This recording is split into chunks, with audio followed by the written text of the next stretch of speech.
Halo saudaraku, sobat tani Kakao Nusantara, selamat siang ya. Apa kabar semuanya? Semoga semua selalu dalam keadaan sehat walafiat, selalu bisa ke kebun, mengontrol dan merawat tanaman kakao kesayangan ya. Jadi siang ini saya tampilkan satu pokok kakao yang usianya sudah tiga setengah tahun ya, tapi batangnya masih kecil seperti ini bisa dilihat.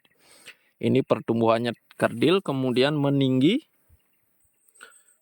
seperti ini, kemudian di atas baru ada percabangan ya, bercabang 4. Ini usianya sudah di 3,5 tahun ya. Ini bunganya banyak sekali di batang utama, di batang pokoknya. Ini kalau dilakukan polinasi, maka hasilnya akan cantik sekali. Sayangnya saya tidak melakukan itu karena dari segi ukuran buah ya, buahnya kecil-kecil seperti ini ya. Kecil-kecil, ini sebenarnya buah sudah mau tua, entah jenis kakao apa, yang jelas lokalan ya. Tapi seperti ini dia tampilannya. Karena kerdil, akhirnya kemarin kita tanam ulang di sebelah sini ya. Ini satu pokok dan disambung. Nah, topik kita hari ini adalah dari hasil sambungannya ini. Ini kemarin kita gunakan klon dari PL50 ya, atau di lingkungan saya kerap disebut dengan klon biji nangka. Ini sambungannya kemarin di sini, sebelah sini. Kemudian dirusak oleh hama monyet ya, yang akhirnya tumbuh percabangan baru seperti ini. Ini dengan 4 cabang sekunder, 4 cabang primer seperti ini, dan tajuknya seperti ini ya. Ini sambungan usia di 4 bulan, jenis satu klon dari BL50. Nah, siang ini saya ingin menyampaikan kekurangan dari kakao klon BL50 atau kerap disebut dengan biji nangka di lingkungan saya. Seperti ini dia ya. Jadi untuk percabangannya lunglai, lemas, dikarenakan ruas dari satu tangkai daun ke tangkai daun yang lainnya ini panjang-panjang ruasnya. Ruasnya panjang-panjang, kemudian daunnya lebar dan panjang juga.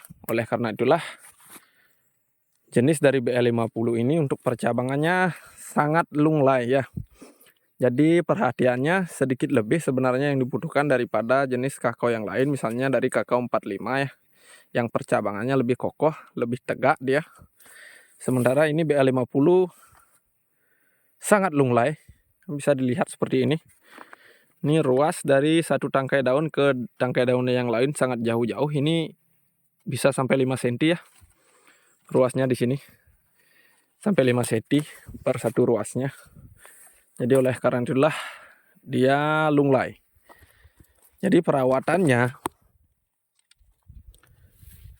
semasih dia di usia muda pasca sambungan ya, ini sambung pucuk di lahan langsung kemarin.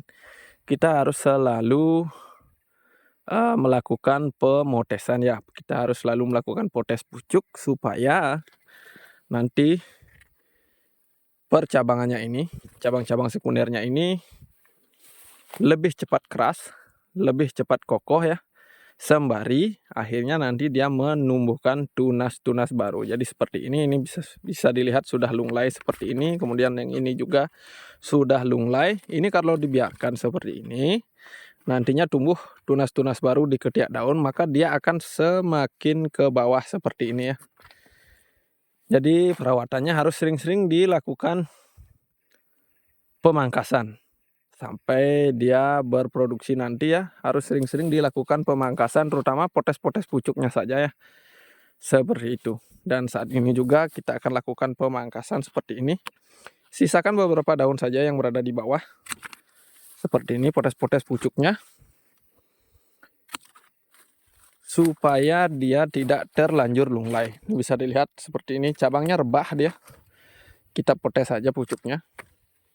Jadi setelah dipotes pucuk seperti ini, maka nutrisi akan terhambat karena tidak memiliki pucuk.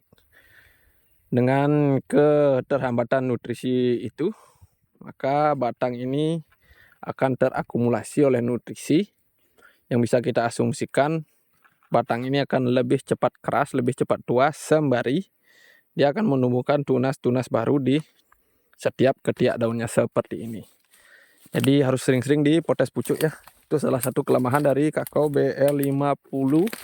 Kemudian dari segi ketahanan terhadap serangan penyakit juga dia masih berada di bawah kakao MCC02 dan juga BB01 ya. Kita potes-potes saja pucuknya saat ini seperti ini supaya tidak terlanjur lunglai dan rebah nantinya. Jadi untuk pembentukan percabangan untuk kakao BL50 agak lebih sulit dibandingkan dengan jenis kakao yang lain ya. Keunggulannya cuma satu, buahnya besar dan bijinya yang sangat-sangat besar ya. Seperti ini dia tampilannya sekarang setelah kita potes-potes pucuknya. Ini sambungan kemarin usia 4 bulan, sambung pucuk di lahan langsung.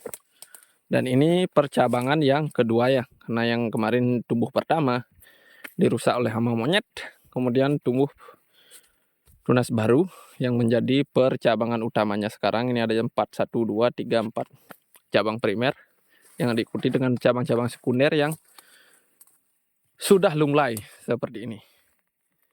Jadi untuk kakao BL50 untuk tanam di lahan sebaiknya tanaman peneduh dikurangi ya, sebisa mungkin malah tanpa tanaman peneduh ya, karena semakin teduh maka tajuk tanaman akan semakin lunglai. Dengan kekurangan sinar matahari maka cabang-cabang ranting-ranting tanaman akan semakin lunglai seperti itu ya. Seperti ini dia sekarang setelah kita potes pucuk-pucuknya ya. Nanti lanjut saya update lagi beberapa bulan ke depan setelah tumbuh tunas baru. Kita lanjutkan untuk pemotesan atau pemangkasan berikutnya. Sekian saja video singkat kali ini. Selamat siang, selamat beristirahat.